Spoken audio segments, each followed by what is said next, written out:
Hello दोस्तों, नमस्कार। स्वागत है आपका हमारे यूट्यूब चैनल एसएससी एमर्स में। अगर आपने भी वीडियो 2018 का री एग्ज़ाम जो आपका 26-27 जून 2023 को हुआ था वो एग्ज़ाम दिया है और आप उसमें फाइनल लिस्ट मतलब शॉर्ट लिस्ट वाली लिस्ट में आप चयनित हैं डीबी के लिए, तो आपको बहुत बहुत शुभकामनाएं। और जो छात्र हमारे चयनित नहीं हैं या नॉर्मलाइजेशन की वजह से आउट हुए हैं, जिनके 202 से ऊपर नंबर हैं लेकिन उनके नॉर्मलाइजेशन में नंबर कम हुए हैं, तो उन छात्रों को परेशान होने की ज़रूरत नहीं है। उनके लिए कुछ ना कुछ उपाय सरकार ज़रूर करेगी। और जिनके भी थोड़े से भी नंबर आस-पास में हैं, उन्हें निराश होने की बिल्कुल भी ज़रूरत नहीं है, क्योंकि इस वीडियो में आपको बताने जा रहा हूँ कि उनके लिए आगे क्या प्रक्रिया रह सकती है।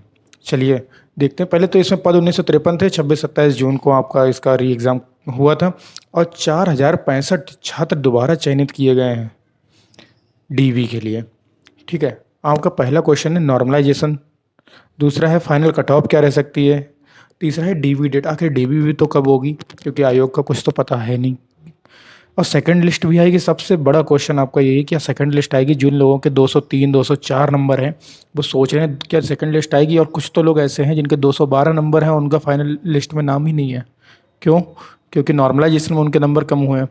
चलिए देखते हैं आगे। 300 मार्क्स का आपका पेपर हुआ था, जिसमें यूआर की और ओबीसी की कट ऑफ सेम गई थी।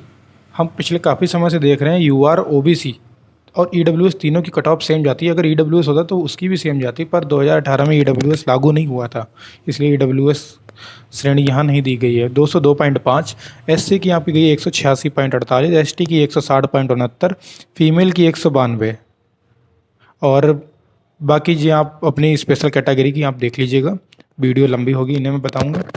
तो कट ऑफ तो खास ज़्यादा नहीं है, लेकिन फिर भी बच्चे सिलेक्ट नहीं हो रहे हैं। बच्चे 212 नंबर लेके बैठे हैं और उनका लिस्ट में नाम नहीं है। क्या नॉर्मलाइजेशन -10 नंबर कर सकता है? इतना बड़ा इम्पैक्ट एसएससी में भी नहीं पड़ता है, और यहाँ यूपी ट्रिपल एससी जैसे एग्ज़ाम में इतना बड़ा इम्पैक्ट पड़ रहा है। ये तो एक बहुत अजीब सी बात है। चलिए आपको एक चीज़ बताने जा रहे हैं, आगे देखिए कि 212 नंबर जिनके थे, 210 नंबर जिनके थे, 218 नंबर भी जिनके थे, 26 की फर्स्ट शिफ्ट में इन्हें भारी नुकसान हुआ है। मैंने देखा है औसतन हर शिफ्ट में कोई ना कोई बच्चा मिला है, लेकिन 26 की फर्स्ट शिफ्ट में 80% बच्चा ऐसा है जो सिलेक्ट नहीं हुआ है। उसमें ज़्यादा नंबर थे, उसके नंबर घट के आए हैं। ऐसा क्यों हुआ? इस पर तो ऑब्जेक्शन करना चाहिए भाई कोर्ट में। क्यों विशेष एक शिफ्ट में क्यों हुआ? इतनी सरल इतनी ईजी शिफ्ट थी, और इतनी ईजी शिफ्ट थी तो आपको ऐसा नहीं करना चाहिए था, तो आपको एक ही शिफ्ट में कराना चाहिए था पेपर। 10 लाख बच्चों का इतने बड़े यूपी में क्या एक शिफ्ट में पेपर नहीं हो सकता था? आराम से हो सकता था भैया। अगर कराना चाहते तो होता। यूपी पुलिस का पेपर आप देखिए, 4 शिफ्टों में हुआ है, 50 लाख बच्चों का हुआ है, 12 लाख बच्चे एक शिफ्ट में बैठ रहे हैं, और इन्हें 10 लाख बच्चा एक पेपर शिफ्ट में नहीं बैठा मिलता। उसमें से भी इन्हें खुद पता है कि इतने 6 साल के बाद में एग्ज़ाम होने जा रहा है, आधी भी प्रेजेंट नहीं रहने वाली है। ये तो बहुत मतलब सोचने वाली बात है। डीबी डेट आपकी, चलो मैं बताने जाता हूँ कि डीबी डेट आपकी कब हो सकती है।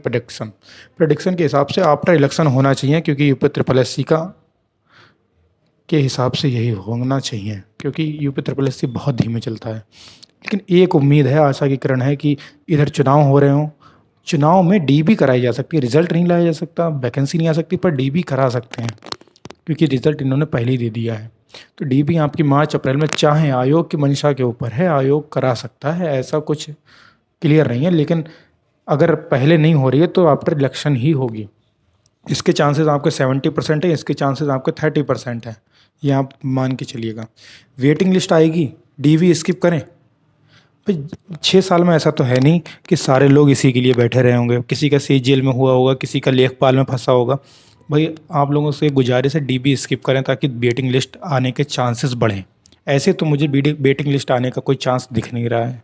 लेकिन अगर लोग डीबी स्किप करते हैं, आपके दोस्त होंगे ऐसे जो कि कहीं और सेलेक्ट हो रहे हैं, अगर लोग डीबी स्किप करते हैं जिनका सिलेक्शन हो चुका है, तो वेटिंग लिस्ट 100% आएगी, क्योंकि इन्हें वैकेंसी इसी साल पूरी करनी है।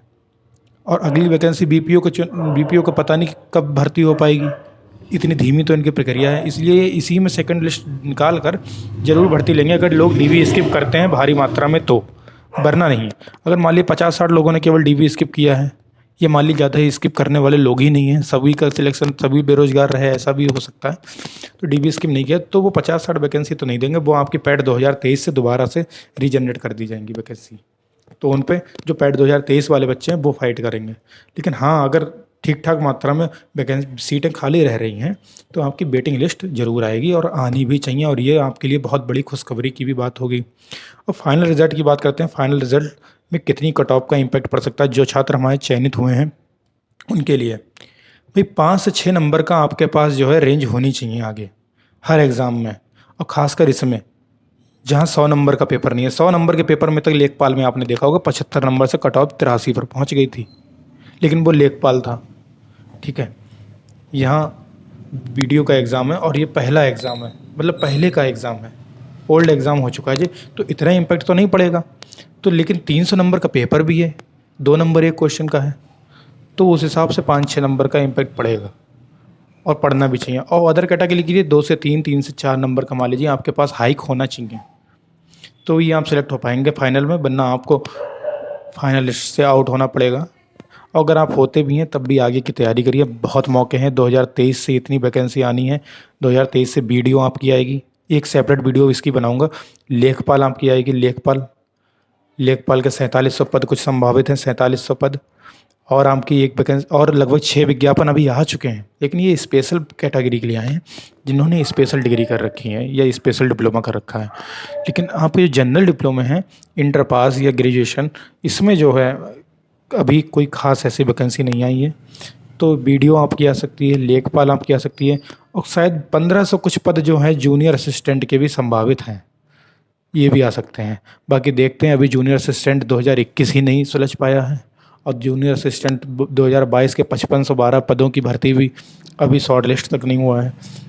पता नहीं आयोग कब तक इन्हें पूरा कर पाएगा, लेकिन वो आशा है कि जल्दी पूरा करें। तब तक आप हमारे चैनल को सब्सक्राइब करें तथा वीडियो को लाइक और शेयर अवश्य करें, और अगली वीडियो का आप बताएं कि हम किस टॉपिक के ऊपर बनाएं। और आपको अगर वीडियो से रिलेटेड और कोई जानकारी चाहिए, वीडियो एग्ज़ाम से रिलेटेड, तो चैनल पर कमेंट जरूर करिएगा, उससे रिलेटेड वीडियो आपको कल ही, निश्चित कल ही मिलेगी। ठीक है, धन्यवाद।